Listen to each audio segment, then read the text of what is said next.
Assalamualaikum warahmatullahi wabarakatuh. Sahabat sisi terang Islam dimanapun kalian berada, pada dasarnya mempelajari sirah nabawiyah merupakan perkara yang sangat penting bagi setiap muslim.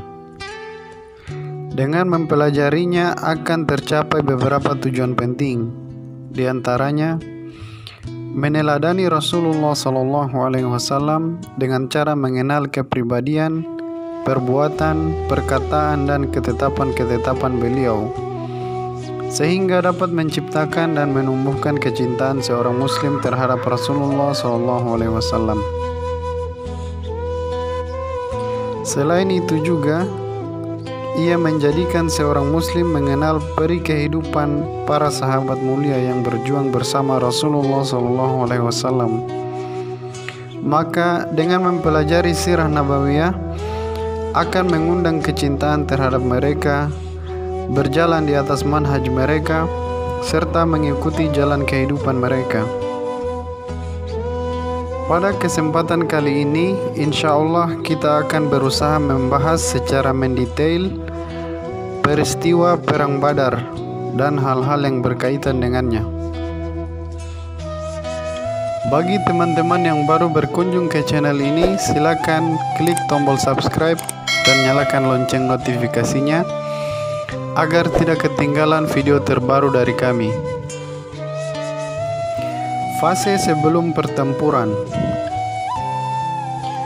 Kaum muslimin mendengar kabar tentang pergerakan kafilah dagang besar dari Syam yang membawa harta perniagaan yang sangat banyak milik kaum Quraisy.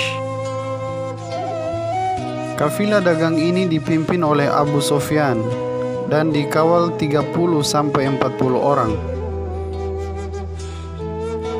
Rasulullah SAW mengutus Basbas bin Amru untuk mengumpulkan informasi tentang kafilah tersebut.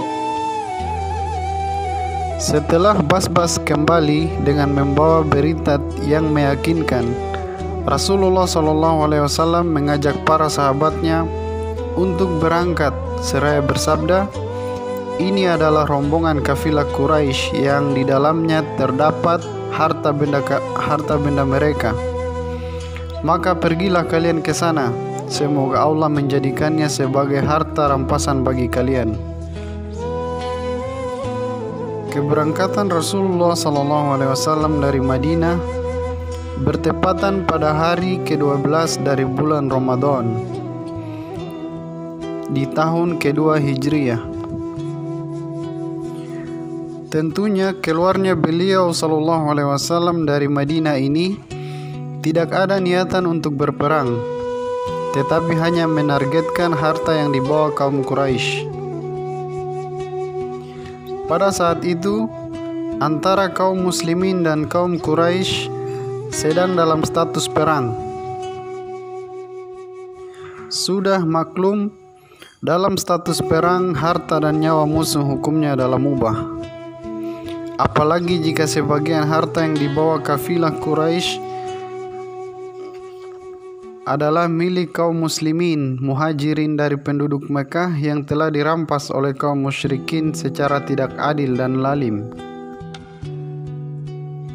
Ketika Nabi Muhammad SAW keluar dari Madinah, beliau menugaskan Abdullah bin Umi Maktum untuk menjadi imam sholat di Madinah.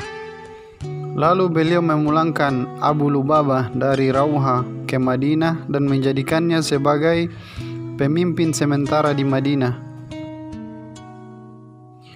Nabi SAW mengirim 2 sahabatnya ke daerah Badar sebagai mata-mata untuk mengumpulkan informasi tentang kafilah dagang Quraisy. Lalu kedua sahabat tersebut kembali dengan membawa informasi yang diperlukan. Terdapat perbedaan pendapat dari sumber-sumber sahih mengenai jumlah sahabat yang menyertai Nabi SAW dalam perang Badar ini. Al-Bukhari berpendapat jumlah mereka antara 313 sampai 318 orang. Sementara Imam Muslim menyebutkan bahwa jumlah mereka 319 orang. Selain itu, sumber-sumber tersebut juga menyebutkan 340 nama sahabat yang mengikuti perang Badar. Kekuatan kaum muslimin pada perang Badar tersebut tidak menggambarkan kekuatan militer yang maksimal yang dimiliki oleh sebuah negara Islam. Yang demikian itu disebabkan keluarnya pasukan Islam hanya bertujuan menghadang kafilah dagang kaum Quraisy. Pasukan Islam sama sekali tidak tahu bahwa mereka akan menghadapi kekuatan Quraisy beserta sekutunya yang telah terhimpun untuk berperang, di mana jumlahnya mencapai 1.000 orang. Peristiwa-peristiwa dalam perjalanan menuju Badar. Dalam perjalanan Rasulullah SAW beserta para sahabatnya menuju Badar, terjadi beberapa peristiwa yang penuh dengan nasihat dan pelajaran. Di antaranya,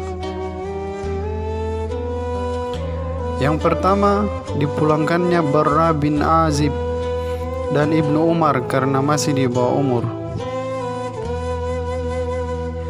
Setelah Nabi SAW dan para sahabatnya keluar dari Madinah untuk menghadang kafilah dagang Abu Sufyan, sampailah mereka di sebuah mata air di luar kota Madinah.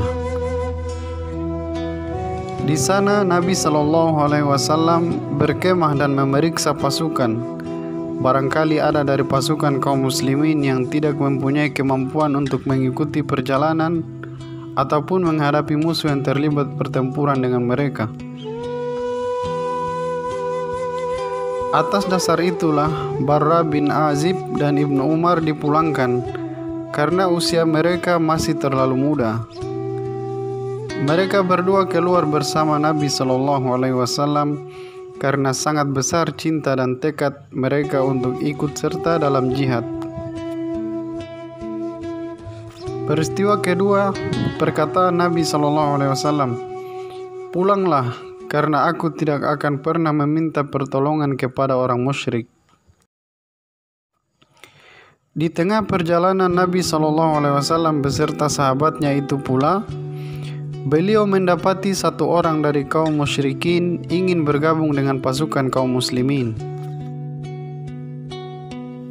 Mengetahui hal itu, Nabi SAW pun menolaknya seraya bersabda, "Pulanglah, karena aku tidak akan pernah meminta pertolongan kepada orang musyrik."